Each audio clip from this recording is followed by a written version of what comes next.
Don't throw away your turtleneck just because you don't want to wear it. We can turn it into a comfortable and beautiful small V-neck.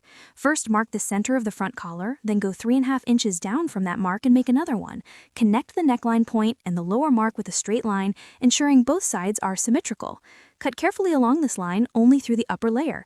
Next, mark 1.5 centimeters down in the middle of the back collar and draw an arc along both collar seams to shape the back neckline. Then cut along these lines.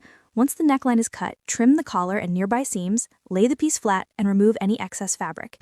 Split the collar in two, draw a line, and cut it. Make sure both collar pieces face each other. Shorten the back collar by 1.5 inches and connect it with small, dense stitches using a small arched needle. A slightly longer needle helps sew more efficiently, keeping the stitches neat and even. After sewing, tie a knot, cut off extra thread, fold the collar in half, and iron it flat. Align the two collar seams neatly and mark the center of the back neckline. Turn the garment inside out, place the collar edge in the center, and draw an extension line.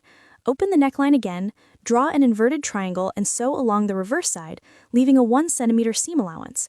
Cut off excess fabric and make a small slit in the middle so the back center of the collar aligns neatly. Fix the collar in place with pins, both the back center and the front tip, to prevent shifting. Begin sewing from the shoulder seam using the return stitch method to secure the start. Straighten all 3 layers of fabric, the small collar edge, large collar, and main garment, and use a fine flat stitch to sew a full circle. For a beautifully finished look, focus on details. Keep lines straight, avoid uneven pulling, and make your stitches small and dense. Longer needles can help you make multiple stitches at once for faster, cleaner work. Once done, make a small reinforcement stitch at the front center and secure it well. Many people wonder how I sew so smoothly without a thimble. It's all about using a good needle and the right thread technique.